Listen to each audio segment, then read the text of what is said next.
Sir, are you classified as human? Negative. I am a zombie takeout popsicle.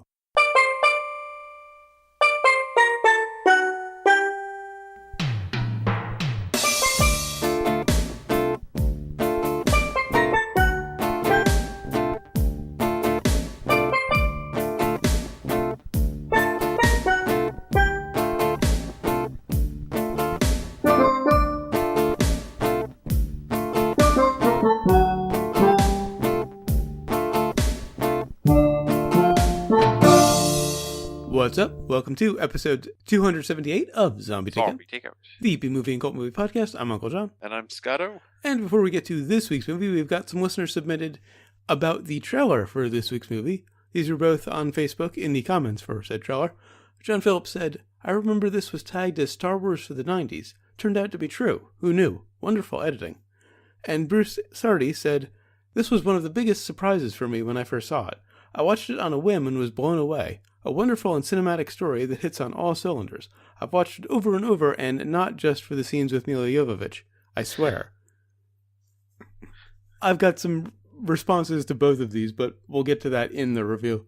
Speaking of this week's movie, it is from 1997, The Fifth Element. Of course, that brings us to the impromptu plot summary. Sponsored by Foston Paradise. Choose Foston Paradise for all of your intergalactic vacation needs. Just watch out for all of the bullets and explosions. And also brought to you by Ruby Rod. I can't understand the words coming out of his mouth. All right, so we begin in the past, pre-World War One. Just pre-World War One. What's up? Just pre-World War One. Yes, the point was that war was about to break out, so the aliens had to get the fuck out. They had been, I guess, hanging around this planet for a while. Well, they left a few things here that they wanted to, keep safe. Right, they left some things here, and the Egyptians were. It's weird. They were Egyptians that were looking over it, but they were Italians who were the priests there that were the guardians of it. Oh. It was the whole, Roman Catholic thing. Right. So head missionaries. They are getting out, and they leave these priests to be the guardians of this I guess these stones for what turns out to be a 300-year run, which they even say they'll come back in 300 years when it returns. Yeah. So they knew. And a sarcophagus with a face on it that reminded me a lot of Zardoz. Sure enough, 300 years, evil returns. It's about to destroy Earth. The aliens return, only to get blown out of the sky. Which is a nice, you think it's going to go one way and it goes another. Yeah. So, they have some DNA samples of this thing that they were going to bring to us. There was a hand that wasn't completely blown apart. To help us protect life in the universe, pretty much. Not even just Earth, they were saying. It was going to take up the universe after it took out us. It went anywhere there was life and destroyed that life. Right. So they were looking to stop it right before it went along, and I guess we were the first. Or at least the first that could fight back. Yeah. So they reconstruct it, and it turns out to be a she. And she doesn't like being held captive. Not that they were really holding her captive, but she felt she was. So and it was more the taunting from the general that pissed her off. Yeah, he really should have had a better tone and everything, but he did not.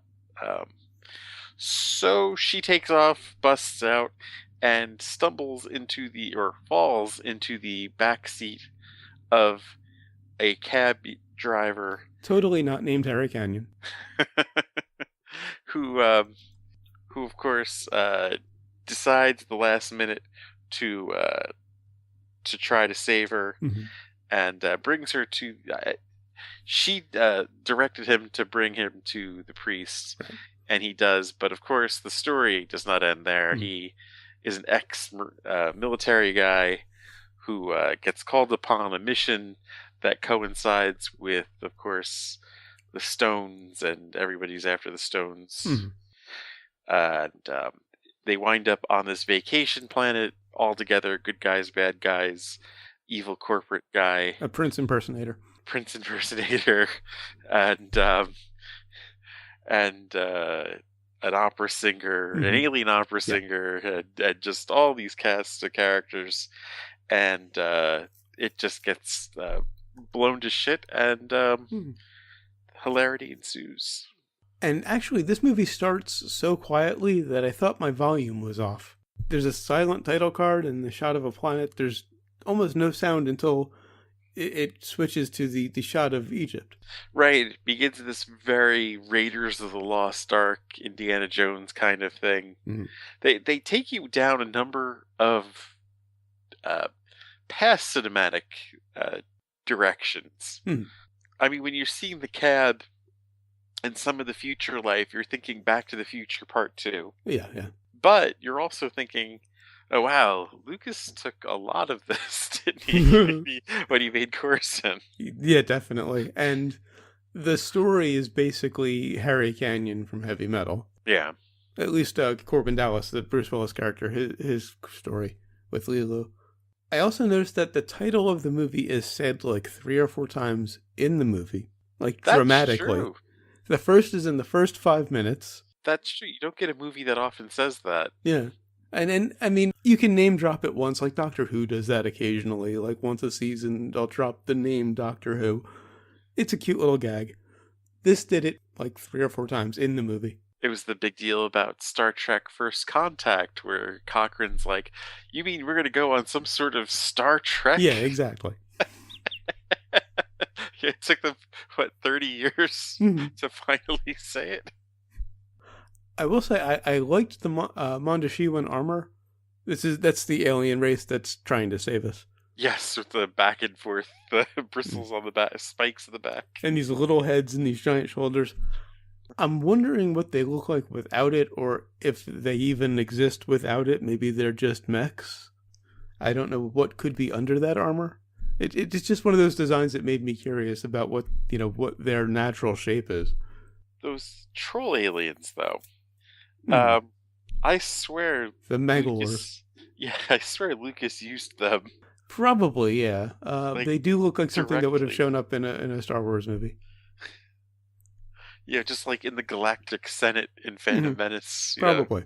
Sitting in a booth or whatever. This was 2 years before Phantom Menace, so he may have borrowed or bought the costuming. Well, if Lucas likes a movie, he's gonna throw nods in there. Of course. He threw references to E.T. and then lots of other things in the Senate Senate section. The E.T. aliens. Yeah.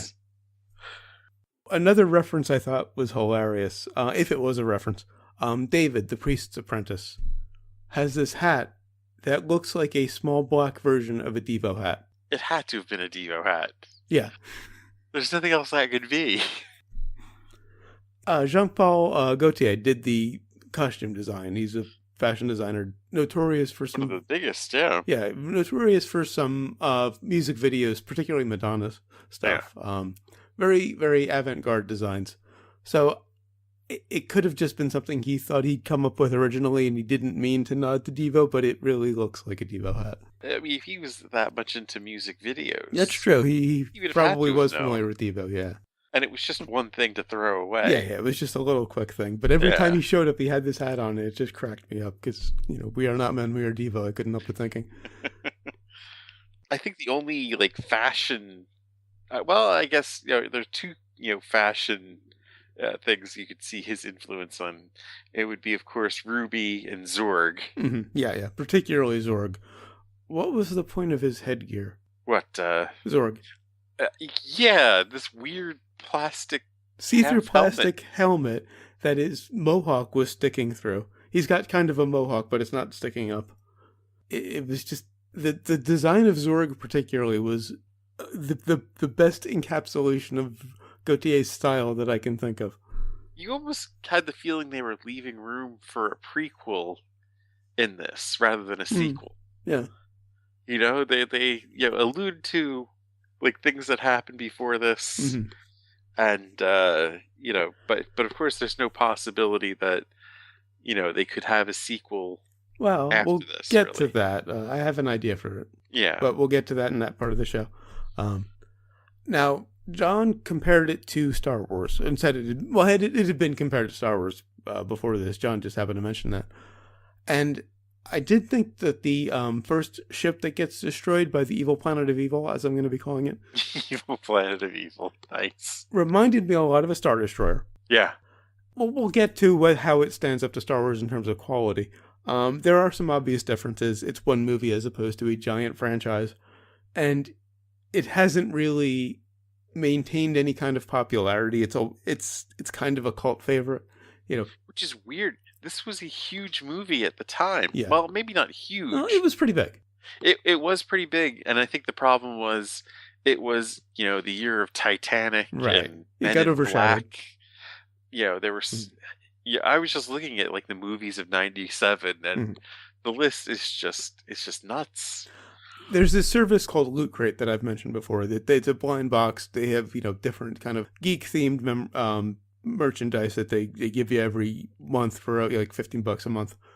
And a few months ago, they had a multi-pass in there. I watched a few YouTubers opening them, and like 1 out of 5 knew what the multi-pass was. Whereas if it had been something Star Wars related, everyone would have obviously known what it was. People who don't know Star Wars, or people who've never seen Star Wars, know references. Anybody who's seen Fifth Element knows Multipass and Super Green and Me Popsicle and all of that. But you can't reference those things to the average person and have them understand them, like you can with a Star Wars reference. Yeah, this movie wasn't big on catchphrases. Mm-hmm. Well, Which, it's got what? 3 big ones. I'm not going to really hold that against it, though. I think we're... No, not at all. This isn't a criticism. This is just, comparing it to Star Wars, because John brought it up. Another way I think it's very similar is that it's kind of the same genre. Because, we've talked about how Star Wars isn't science fiction, it's fantasy. Yeah, this is definitely fantasy. Earlier today, I kind of coined the term technological fantasy. It's fantasy with technology. And there's some decent science in it. I like the Neurolab and the ZF-1, I think it was, the big gun. But the big crux of the movie, the whole Fifth Element thing with the stones and all of that, and the evil planet of evil, was pure fantasy. True. It's definitely magic. Yeah. And just the forecast of the future is just bonkers. Mm-hmm.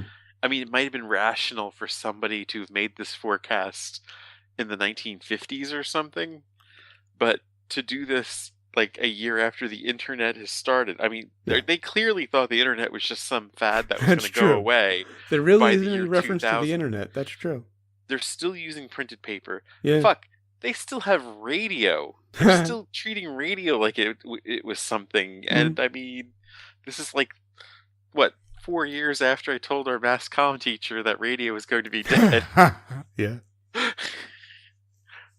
So they weren't really thinking, and of course, the planet's above water for the most part. Yeah. Well, we don't know. We just saw the fog. We don't know what was under there. That's true. So you're saying they just rebuilt New York, like elevated or something? Yeah, basically. Okay. Which isn't exactly an original idea. I mean, plenty of other science fiction has, cities elevated above pollution. Yeah. And of course, we have to call out Doctor Who for basically ripping this movie off too with one episode with the flying cars. Yeah, and the flying cars things, of course, always an optimistic thing that we're going to somehow do. We can't handle being on the ground. Yeah. Driving. Maybe in 300 years. Well, if we get autopilots, we can do it. Well, that's true. If we do ever end up with the flying cars, nobody's going to be driving them. Right. Nobody should be, humans should be flying the cars. Yeah, exactly. Just be, yeah. We were talking about before we started recording was how, I believe at least, how non-dystopian this dystopian movie is. We were debating how dystopian the movie was. It's very optimistic, I mean, for a dystopian to really work, the powers that be have to be the bad guys, really. Well, that's true. It's not a totalitarian government. It's not dark in that sense. It's really just the pollution is the dystopian aspect That's of it. kind of a turn in the movie, or a twist, because the way they're building it, they're making you believe it's this, authoritarian state. They know how many points he has on his license. Right. The cops are, coming. The cops are mostly just Keystone cops who get the wrong guy, and they're not quite sure what's going on. Even though, of course, technology then will be so advanced that as soon as he gets over his points, the car will probably just shut down. But the guy who plays the general has traditionally played the heavy, in the movie. Yeah, what is it, John Byron, I think? Yeah, he's Brian James. Brian James, yeah. Okay. He's usually the bad guy. And there, of course, once you see him, you're thinking, oh, yeah, you can see where this is going. He's going to be the evil general. And Tiny Lister is the president. Yeah. So you expect him to be a bad guy, too. Right. And, no, it's just, Gary Oldman doing this crazy Dan Rather kind of impression. Yeah. And he wasn't really the bad guy. He was the henchman. Yeah. Yeah, we never actually see who the bad guy is. Well, the bad guy is the evil planet of evil. You think it's just the planet itself? That seemed to be the case. I mean, there was a voice called Mr. Shadow that talked to Zora Oldman's character, but it could have just been the planet. So, I mean, really what they're saying is we're just going to evolve doing pretty much the same thing of, beating the shit out of each other and killing each other. And then this thing is going to come along and someone's going to try to sell us out and make a buck off it. But, can good prevail? Yeah. And the fact that the evil planet of evil seemed to be the big bad in the movie was kind of one of my big issues with it. Because the evil planet of evil has no motivation. It's just evil. It's just pure evil and it wants to kill. Zorg had motivation. Zorg was an arms dealer. He wanted to make money and he did that by, propagating chaos and war. Well, that's where this comes closest to being dystopian. That's the only inkling of dystopia is, because Zorg is more than just an arms dealer.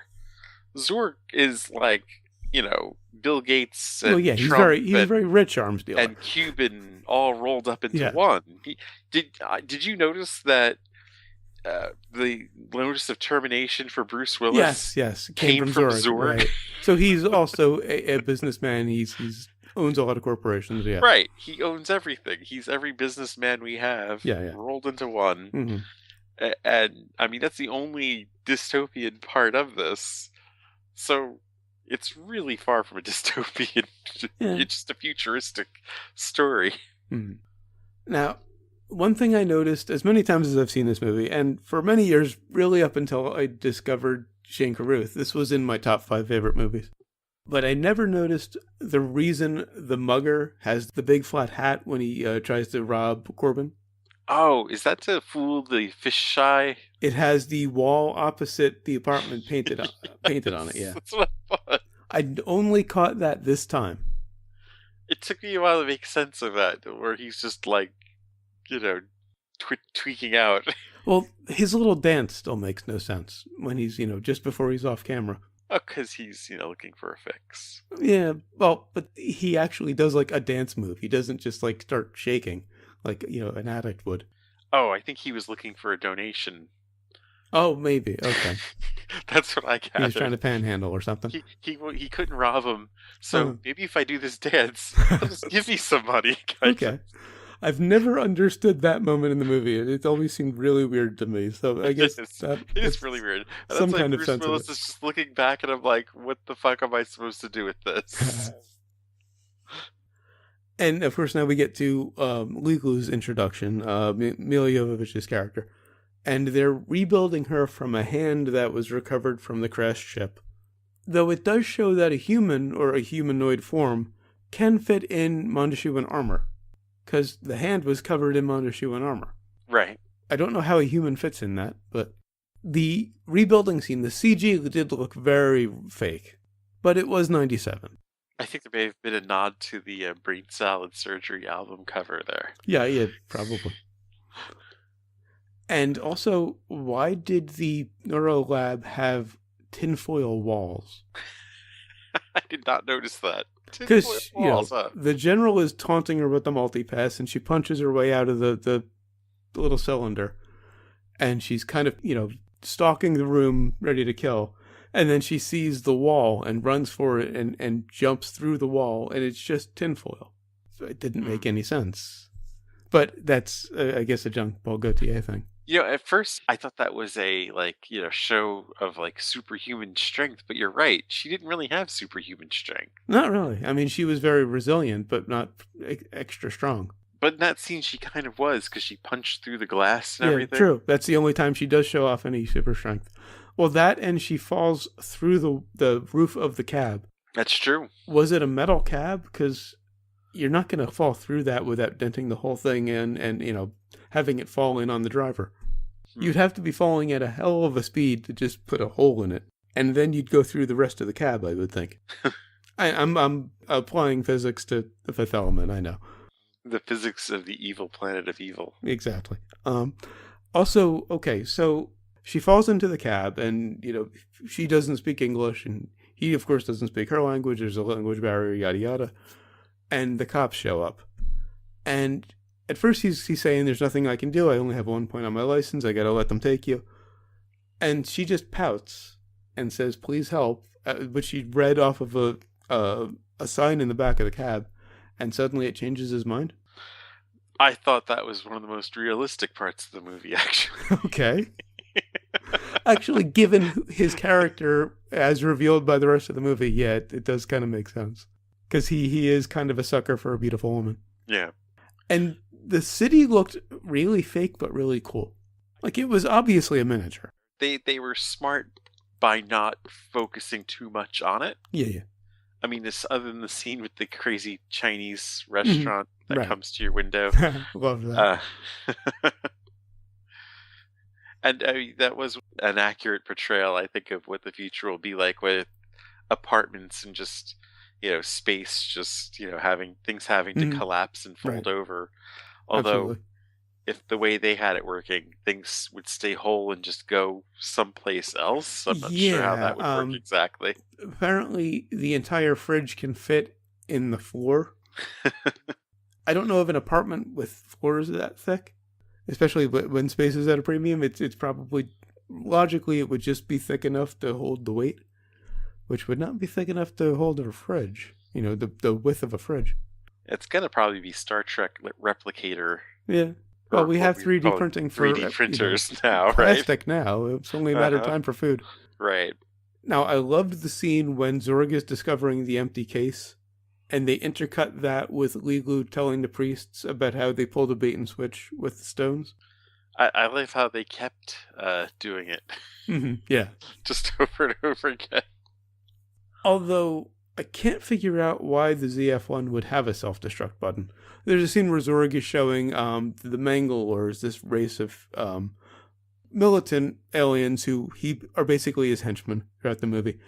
He sold them this advanced gun in exchange for the stones, and he leaves with his right hand man, conveniently called right arm, and he's explaining how he likes cold-blooded killers, not warriors, because warriors always have a cause, and cold-blooded killers are efficient and methodical, and they would have asked what the red button was for. And apparently the red button was a self-destruct. I guess you can then use it as a grenade, kind of. Okay. Probably maybe. Hit the button and throw it. Throw it, perhaps, yeah. I don't know, it just seemed plugged in for a gag. Though I did like everything that came out of Zurg's desk when he was choking. I think the red button was a pretty good gag, though. Yeah, well, yeah.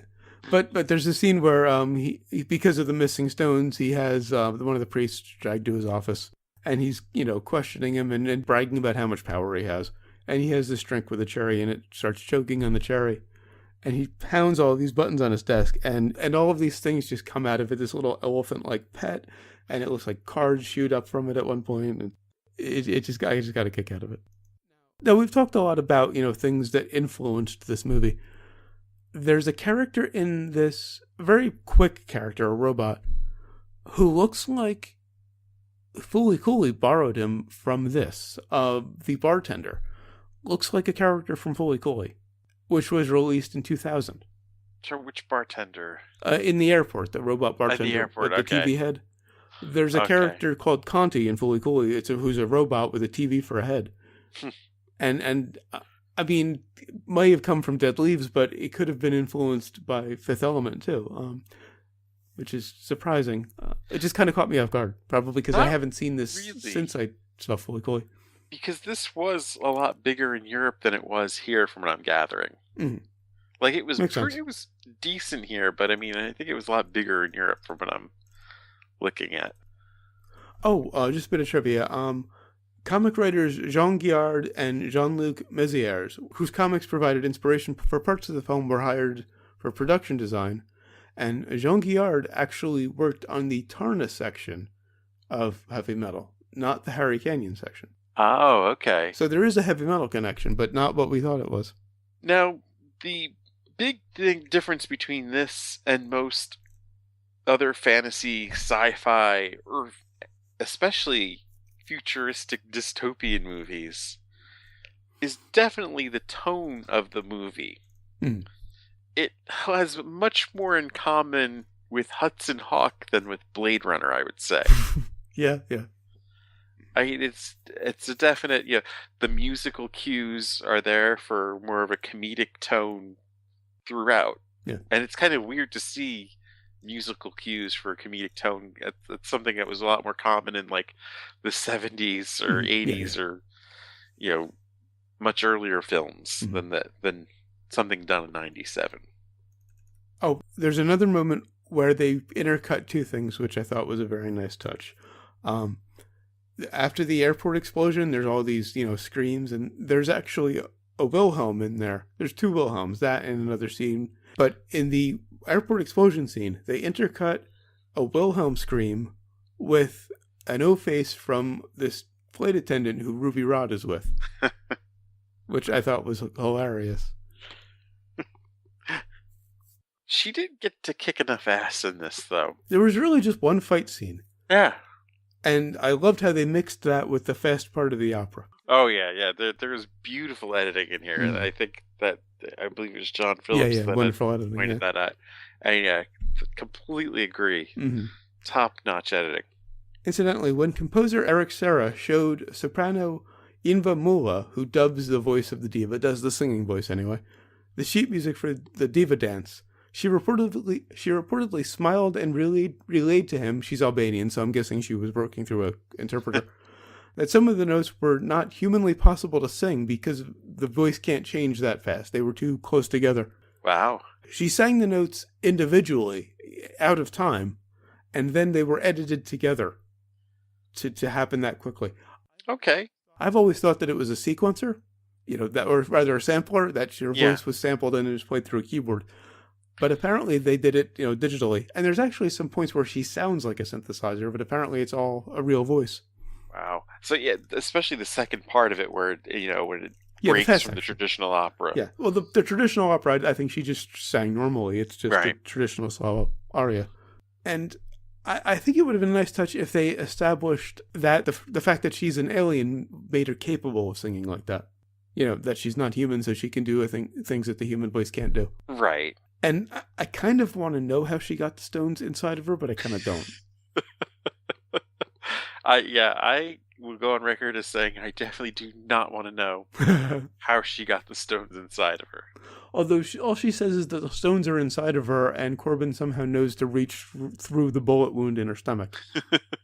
Well, at first he's kind of like, inside of you. Well, he had to figure it out, but as soon as he figured it out, he knew where to reach in. Oh, incidentally, Ruby Rhod was inspired by a combination of Prince and Lenny Kravitz, actually. I had always thought RuPaul. So I always thought of him as a Prince impersonation, but apparently there's some Lenny Kravitz in there. Not sure where. And Gary Oldman with Zurg was combining Ross Perot and Bugs Bunny. Wow. Yeah, I guess I definitely see Ross Perot. I guess Ross Perot more so than Dan Rather, but just the Texan thing. Mm-hmm. Yeah. Oh, Elizabeth Berkley apparently auditioned for Lilu, but after the failure of Showgirls, the studios were reluctant to hire her. Ouch. I'm really glad they didn't. Well, they give Jovovich a Razzie for this, didn't they? Did they? I didn't catch Or at that. least nominated her for it. And it's actually a really good performance considering she has like 3 lines in English. They also nominated Tucker. See, I'm weirdly torn about Ruby Rod because he should have been really annoying, but he wasn't. Right. He was just funny, and yet a character like that would irritate the hell out of me in most cases. I think he adds a lot to it. I mean, just the whole, like, well, you kind of be a bomb. Well, you kind of needed comic relief at that point. Yeah. And he did that well. I think he was better I think Ian Holm was kind of out of his element in the comedic part of the film. Yeah. A lot of the comedy with him was playing the fact that he was a little too serious. Yeah. And a little too straight. Well, I think it was the same problem with the other priests, too. Yeah. It was just too... They could have made David a little more bumbling. Maybe that would have worked, but he was just kind of unnecessary. Yeah. I don't think they really knew what to do with David. Incidentally, Luc Besson started writing this when he was 16. He came up with the original idea. Huh. And it finally opened when he was 38. Wow. 22 years he'd been working on this. Now, here's something I was thinking about that I'm a little unsure of what I think about this. The matches that Korben has throughout the movie, and he's got this finite number of matches because he's trying to quit smoking. Right. He has, one left at the end. I love that they, you see how many he has. They're not making a big deal out of it, but they do show it. At one point he drops one. Right. If you're paying attention, you see how many matches he has left. Yeah. His mom calls, and he has one lit, and he, messes up. There was 2 at that point. Is it a Chekhov's gun? Honestly, the gun, I would say, was a violation of Chekhov's gun because they really didn't get to use all the functions on it. Oh, the ZF one? Yeah. Well, the actual gun, yeah. But the matches, you kind of, by virtue of the fact that they are limited, know that that's going to come into play. It didn't have to, really. That they really could have just left that behind, but yeah, you love that they did make. That's why I wasn't sure if it exactly qualified as a Chekhov's gun. Yeah, I wouldn't think it does. Another great thing about the movie, he didn't outrun the explosion of Lost in Paradise. Normally in a science fiction movie, you have the shuttlecraft taking off from the big explosion, and the explosion is right behind it. He actually gets overtaken by the explosion, and the ship somehow gets through it. Yeah, you just imagine they need heat shields on the ship anyway. Well, it's Zorg's ship, and he's insanely wealthy, so it's probably kitted out with everything. Yeah. Overall, I love this movie. I have 2 issues with it. One, I mentioned the evil planet of evil has no motivation. The other is that there's really no character development. Lilo develops a little bit, but that's just really learning English. Right. She's becoming a person in this. But there's really no other journey. Korben doesn't develop at all. Does he not? I mean... He softens maybe a little bit. But he really just gets what he wants. He gets the dream girl he's always wanted. True. And I guess the question is, does he go back into the military, or is he finally retiring? Well, on to sequels and remakes to discuss that. One last thing. Okay. My first brush with this movie, completely undirected, unrelated, but when I was graduating college the year before, Bruce Willis spoke at our ceremony, and this is 96. And so everyone was like, why the fuck is Bruce Willis have like this bleach blonde weird haircut? Nice. Until this movie came out, we're like, oh yeah. Nice. So yeah, now on to sequels and remakes. It doesn't set up a sequel per se. They save the world. The evil planet of evil is reduced to a moon, and presumably everyone lives happily ever after. Yeah. I have an idea for a sequel, and actually we could do it now. Set it 20 years in the future. President Dallas. Well, President Dallas, or he's back in the military, or what have you. I kind of like President. I was thinking President Zorg before I remembered that he died. Although, Boy, spoilers, huh? Yeah. This isn't really a suspenseful, twisty kind of movie. I mean, you could know what's going to happen every second of it and still enjoy it as much as you would if you went in blind, I think. But, maybe have him president, and 20 years later, the Mondashewans come back and tell Lilu, okay, you've had your fun back in the sarcophagus. Oh, wow. Time jump 5,000 years later. Imagine 5,000 years in the future. I don't know. Would it be planet Earth still, or would it be a different planet? Well, presumably it'd be Earth. I mean, the sun's not going to envelop the Earth for 1 million years or so. So Earth's theoretically still going to be here. It could still be here. But everything else is open. That would be really interesting. And it also would set up an interesting character arc for Lilu, since she basically survives on love, and she's pulled away from that to go back in the sarcophagus. Yeah, they don't really say about her physiology. Well, but they show that, if she's exposed to too many negative emotions, she starts to die, effectively. They make that clear a couple of times. She's shown to be kind of fading out when she's not actually injured. Oh, by the way, they also did 2 video games. One apparently pretty good for the PC, a bad one for the PlayStation, and another driving game that was kind of eh.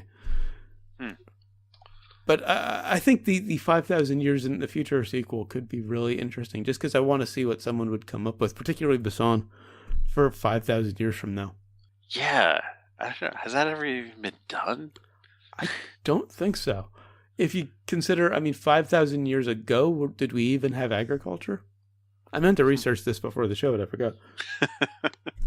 But, that's about when Hinduism got started. That's how far back it was. Right. Now imagine how much we've advanced from there, and then 5,000 years more advanced, assuming humanity is still around, we haven't blown ourselves up, or reverted to the Stone Age. How advanced will we be in 5,000 years? I just would love to see a movie take that on, and, why not The Fifth Element? There's a plot device in the lore that sets that up. So all these other characters would be gone then. No. Yeah. You have, you'd have Korben in the beginning, maybe as president, have a little cameo from the priest, and maybe, of course, Ruby Rod. Yeah. But then she gets pulled off. You could have a movie with them fighting the Mondashewans to keep her, but that's kind of unrealistic. Yeah. Have a little bit of that, and then send it 5,000 years in the future. Their ship went down pretty damn easily. They did not advance technologically over the 300 years. Well, their ship went down because of the evil planet of evil, which was all powerful, monolithic evil. They weren't taken down by an Earth ship. Well, no, not by the Earth ship. They were taken down by the those the orcs. Orcs? Oh, right, they were taken down by that's a nice call. The Mangalores. You're right. It wasn't the evil planet of evil. Yeah. Well, they're aliens, and then they have Zorg's money, so yeah, maybe they wouldn't be that advanced. Anyway, like I said, I just want to see Luc Besson's idea of what 5,000 years in the future is like. I think they left a lot more room in here for a prequel than they did. Oh yeah, there's definitely room for a prequel. Seeing, watching him with General Monroe, mm-hmm. Probably, lower ranks than Major and General. Right. And the dispatcher or mechanic or whoever he was on the phone with, there's clearly some history there. And they also had set it up that he was the only person in his his battalion or squad to survive. Yeah. So you already know that. Mm-hmm. But he is, John McClane. Yeah. On the Brains? On the Brains. I used to love this movie, and it still holds up a lot, but the issues with the lack of motivation for the villain and the lack of development, I have to ding it a little bit for. I'm going to go 4.5. Yeah, I knew easily recommend this, of course, because it's just a sci-fi movie that will probably get remade, I imagine, I'd hate to see that. It's gonna happen though, because it needs a bigger audience. Yeah, and, but for all of my criticism, visually this is so singular and so unique that I would just hate to see a remake. I don't know. I mean, if it has better effects, if they do a better job on the future planet. I mean, if you bring back Luc Besson, but I mean, that's not really a proper remake. You'd want someone else. Maybe Gilliam could do something interesting with it. It'll probably be a younger gun. Yeah, true. Take it. Yeah, and they'll probably make it with the franchise in mind, I imagine. Probably, like everything these days. Yeah, you can't have a standalone movie anymore. That's just crazy talk. But yeah, I'm going 4.5 as well because there's just, I mean, it's a hell of a ride. It's innovative. There's just some weirdness with the tone of the movie and how it doesn't quite, they don't all land. Yeah. You know? There's just something, I mean, those plot elements aside that I brought up, there's just kind of something that doesn't work. As a sci-fi fantasy action movie, it's perfection. As a comedy, it's kind of lukewarm. It's definitely a brain off kind of movie. Yeah. If you just turn your brain off and go for the ride, it's a blast. Definitely. Popcorn movie, which is a movie we should do also. All right, so what have we learned? Soul patches are evil. And along similar lines, I learned that Honor's killed millions of people, but hasn't saved a single one. For Honor. All right, so until next week when we'll be reviewing True Stories, have you seen this one before? I have seen this one like 20 years ago. Okay. I haven't. And it's been a while since we've done a movie that I haven't seen before, so that's going to be interesting. Until then, go to zombietakeout.com, check out the album art, the episode description, of course, the episode itself, which you're already listening to. Links to find us on Facebook, Twitter, Google+, and YouTube. Links to subscribe via RSS and iTunes. Please leave us a rating and a review on iTunes. We'd really appreciate it. Also, if you enjoy the show, spread the word. Give us a little word of mouth. Of course, we appreciate all the listeners we have, but more would be better. You'll also find the movie list, every movie we've reviewed so far, and every movie we were going to review, up through episode 300. Again, still not revealing that until later. The request form. If you've got a movie you'd like to hear us review, please leave it on the request form. And, of course, the recommendations list. Like you said, I knew this was going to end up on the rec list. I just wasn't exactly sure where. You can email us, zombietakeout@gmail.com, or leave us a voicemail at 414-368-ZTO1, or for the alphanumerically challenged, 414-368-9861. Of course, always remember that you'll always be calling from the middle of Milwaukee, and until next time, always remember, never forget, wherever you go in life, there you are. There you are. How was it? Wow, it was just absolutely so great. I was touched to the core, you know?